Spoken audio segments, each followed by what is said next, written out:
1. Hukum tata negara. Hukum tata negara adalah cabang ilmu hukum yang mengatur struktur dan lembaga sistem organisasi negara, hubungan antar lembaga negara, serta hak dan kewajiban warga negara dalam kerangka ketatanegaraan. Fokus dan ruang lingkup tata negara. Hukum tata negara ialah struktur ketatanegaraan, mencakup lembaga legislatif, eksekutif, dan yudikatif. Pembagian kekuasaan baik secara horizontal antar lembaga pusat maupun vertikal atau pusat ke daerah. Konstitusi dan dasar negara mengatur norma dasar yang menjadi pedoman dalam penyelenggaraan negara. Hak asasi manusia, perlindungan dan pemenuhan hak asasi manusia dalam konteks negara, pemilu dan demokrasi, sistem perwakilan rakyat melalui pemilihan umum. Baik, berikutnya ada penjelasan tentang tujuan, regulasi, dan sumber hukum tata negara. Yang pertama ada tujuan hukum, yaitu menjaga ketertiban penyelenggaraan negara, seperti mengatur struktur dan mekanisme lembaga-lembaga negara agar berfungsi sesuai dengan tugasnya. Nah, mengatur hubungan antara lembaga negara dan rakyat ini untuk menciptakan sistem check and balance yang sangat adil. Nah, yang berikutnya ada regulasi dan hukum tata negara. Dan regulasi dari hukum tata negara ini adalah Undang-Undang Dasar 1945 sebagai hukum dasar yang tertinggi. Berikutnya yang ketiga ada sumber hukum tata negara. Nah, sumber hukum tata negara ini meliputi dari ada sumber hukum tertulis, yaitu Undang-Undang Dasar 1945, UU atau Perpu, dan ada ketetapan MPR. Dan yang kedua ada sumber hukum tidak tertulis, yaitu kebiasaan atau konvensi ketatanegaraan, jurisprudensi, putusan hakim terdahulu yang dijadikan pedoman, dan terakhir ada doktrin atau pendapat para ahli hukum. Yang kedua, hukum administrasi negara, yaitu cabang hukum yang mengatur hubungan administrasi pemerintahan dengan warga negara, termasuk dalam hal prosedur, kewenangan, dan tindakan pemerintah. Fokus dan ruang lingkup hukum administrasi negara. Yang pertama, tindakan pemerintah, seperti keputusan umum dan keputusan individual. Yang kedua ada pelayanan publik, yaitu proses perizinan dan pemberian layanan administratif. Yang ketiga ada kepegawaian negara, yaitu regulasi terkait aparatur sipil. Yang keempat ada sengketa administrasi, yaitu diselesaikan melalui Pengadilan Tata Usaha Negara atau PT-UN. Yang kelima ada pengawasan pemerintahan, yaitu yang dilakukan oleh lembaga seperti Ombudsman.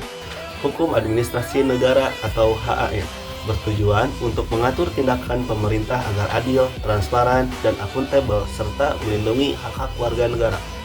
Regulasi HAN mencakup berbagai peraturan perundang-undangan, keputusan tata usaha negara, dan jurisprudensi, sementara sumber hukumnya berasal dari konstitusi, undang-undang, peraturan pemerintah, dan asas-asas umum pemerintahan yang baik.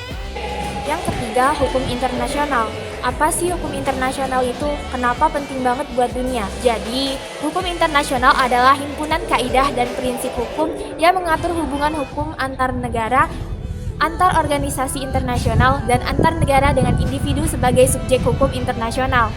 Kemudian, fokus dan ruang lingkup hukum internasional, yaitu ada dua. Yang pertama, hukum internasional publik, seperti perjanjian internasional, traktat bilateral, dan multilateral. Itu ada tiga. Yang pertama hukum laut, udara, dan ruang angkasa yang mengatur wilayah kedaulatan dan pemanfaatan.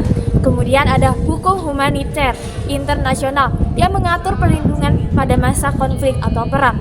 Yang ketiga, hukum diplomatik dan konsuler, mengatur kekebalan dan perlindungan diplomatik.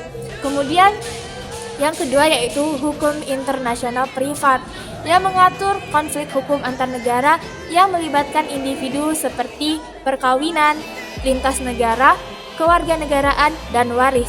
Kesimpulannya, hukum internasional itu penting agar hubungan antar negara berjalan damai, adil, dan manusiawi. Selanjutnya, tujuan hubungan internasional. Yang pertama, meningkatkan kerjasama dan diplomasi antar negara, sehingga dapat meningkatkan diplomasi dan komunikasi yang efektif. Yang kedua, membangun dan memelihara perdamaian dan keamanan internasional, sehingga negara-negara dapat hidup berdampingan secara damai dan aman. Yang ketiga, meningkatkan perdagangan dan ekonomi antar negara. Hubungan internasional itu bertujuan untuk meningkatkan perdagangan dan ekonomi antar negara, sehingga itu tuh bisa dapat meningkatkan kemakmuran dan kesejahteraan masyarakat. Yang keempat, meningkatkan kesadaran dan pemahaman budaya antar negara.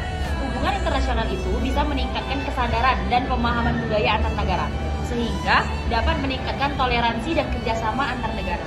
Dan yang terakhir itu ialah mengatasi masalah global seperti perubahan iklim, kemiskinan, dan konflik. Sehingga hubungan internasional ini bisa mengatasi masalah global yang dihadapi negara-negara, seperti perubahan iklim, kemiskinan, dan konflik. Selanjutnya yaitu regulasi hubungan internasional. Yang pertama, hukum internasional, yaitu PBB, traktat, dan konvensi. Hukum internasional adalah seperangkat aturan dan norma yang mengatur hubungan antar negara, seperti piagam PBB, traktat, dan konvensi. Yang kedua, organisasi internasional, yaitu PBB, WTO, IMF, dan WHO. Organisasi internasional adalah lembaga yang dibentuk untuk mengatur dan memfasilitasi kerjasama antar negara. Yang ketiga, diplomasi dan negosiasi antar negara. Diplomasi dan negosiasi negara adalah proses komunikasi dan perundingan antar negara-negara untuk mencapai kesepakatan dan kerjasama. Yang keempat yaitu perjanjian dan traktat bilateral dan multilateral. Perjanjian dan traktat dan multilateral adalah kesepakatan antar negara-negara untuk mengatur hubungan dan kerjasama. Dan yang terakhir yaitu norma dan standar internasional, hak asasi manusia dan lingkungan hidup. Norma dan standar internasional adalah seperangkat aturan dan standar yang mengatur hak manusia, lingkungan hidup, dan yang lainnya.